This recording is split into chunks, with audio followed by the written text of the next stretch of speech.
নমস্কার বন্ধুরা, আমি অরিন্দম চলে আসলাম আজকে এই মুহূর্তে বিরাট বড় একটা আপডেট নিয়ে। 26,000 চাকরি বাতিল মামলার বিরাট বড় একটা আপডেট নিয়ে, শুনানির একটা আপডেট নিয়ে, বিরাট একটা আপডেট নিয়ে। সো ভিডিওটা কিন্তু খুবই গুরুত্বপূর্ণ হতে চলেছে। প্রথম থেকে শেষ পর্যন্ত কিন্তু অবশ্যই কিন্তু ভিডিওটা দেখতে হবে। বেরিয়ে চলেছে অপেক্ষা। 26,000 শিক্ষকের চাকরি বাতিল সংক্রান্ত মামলা ঝুলে রয়েছে সুপ্রিম কোর্টে। দেশের সর্বোচ্চ আদালত সুপ্রিম কোর্টে এসএসসি প্রায় 26,000 শিক্ষকের চাকরি বাতিল মামলা পেন্ডিং হয়ে আছে। মামলাটি ফের শুনানির তারিখ দেওয়া হয়েছে। 26,000 চাকরি বাতিল মামলার স্পেশাল বেঞ্চে শুনানি হবে আগামী সোমবার 27 তারিখ। এই মামলা শুনানি হবে ওই দিন দুপুর 2টোর পর থেকে শুনানি শুরু হবে। আবার সেই দুপুর 2টো পর একটু তো সংশয় থাকছে, আগের দিনের মতন ডেটের পর ডেট চেঞ্জ হলেও কিন্তু হতে পারে, যেটা সুপ্রিম কোর্টের ঐতিহাসিক কিন্তু হচ্ছে। মানে ঐতিহাসিক বলবো না, বর্তমানে কিন্তু হচ্ছে ডেট পে ডেট। আগে এটা ছিল না।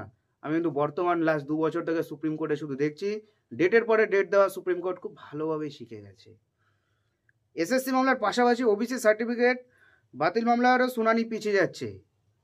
আবার সেই একই কেস, ডেটের পর ডেট। ডিএ মামলা তো 2 বছর তো শুনানি তো ওড়াতেই পারলো না।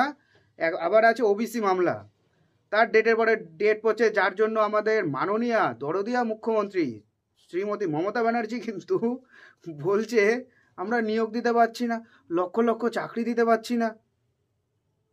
কোনো সমস্যা নেই, জাস্ট একটা বাহানা 26-এ ভোট। কেস কোনোদিনও মানে ওবিসি চাকরি বাতিল মামলাতে বলা হয়নি যে অনগোয়িং রিক্রুটমেন্টে তার কোনো প্রভাব পড়তে পারে, বলা হয়নি। বাট এটা মুখ্যমন্ত্রী বলছে।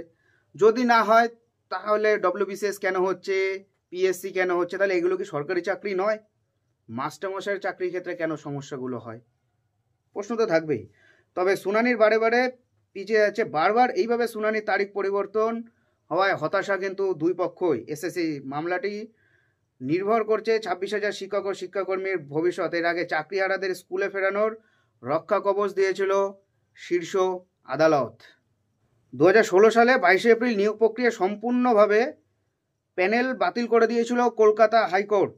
বিচারপতি দেবাংশু বসাক এবং বিচারপতি মোহাম্মদ সাবের রাশেদির ডিভিশন বেঞ্চ। এর ফলে ওই রায়ে 25,753 জন শিক্ষক এবং শিক্ষাকর্মীর চাকরি কিন্তু চলে যায়। যদিও পরে সুপ্রিম কোর্টে সেই রায় স্থগিত দিয়ে দিয়েছে। এর আগে বেশ কয়েকবার এই মামলা শুনানি পিছিয়ে গেছে। প্রাক্তন বিচারপতি VY চন্দ্রচূড়ের ডিভিশন বেঞ্চে প্রায় 26,000 শিক্ষকের চাকরি বাতিল মামলা শুনানির হওয়া কথা থাকলেও তিনি কিন্তু শুনানি করাতেই পারেনি। প্রথম থেকে 2-3টে শুনানি করেছিল, তারপর থেকে উনি আর করাতেই পারল না।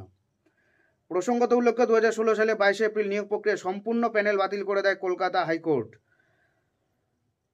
তবে সুপ্রিম কোর্টের বিচারপতি তিনি কিন্তু বলেছে তারা যদি যোগ্য অযোগ্য আলাদা করতে না পারে, প্যানেল বাতিল অবশ্যই করতে হবে। কিছু করার নেই।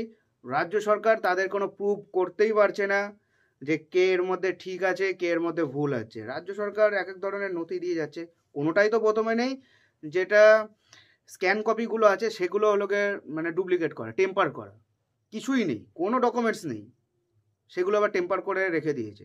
অ্যাজ এ বিচারপতি হিসেবে এত বড় কঠিন সিদ্ধান্ত ছাড়া ওনার কিছু নেওয়া নেই। কিন্তু এবার চলে আসি, কিন্তু এতটা সহজ হবে না। আমি বলছি এতটা সহজ হবে না, যদিও এটা এখনো বিচারপতির হাতে আছে। কিছু একটা করবে, কিছু জনকে বাদ দেবে, পুরো প্যানেল বাতিল করবে না। যদি করে দেয় তাহলে আমি বলবো যেটা প্রচণ্ড পরিমাণে অন্যায় হচ্ছে। এত বড় অন্যায় করা ঠিক না, কারণ 26,000 শিক্ষকের চাকরি এইভাবে বাতিল হতে পারে না। সবাই তো আর চোর নয়, একজন হলেও ফ্রেশ আছে। আমি আগের দিন একটা ভিডিওতে বলেছিলাম পুরোটা বাতিল করবে না। যারা ফ্রেশ আছে আমি তাদের বলবো আপনারা প্যানিক হবেন না, ভয় পাওয়ার কিছু নেই। সংবিধান সবার জন্যই, সংবিধানটা সবার জন্যই। সো ভালো থাকবেন সবাই, দেখা হচ্ছে পরের ভিডিওয়ে। নমস্কার, জয় হিন্দ, বন্দে মাতারাম।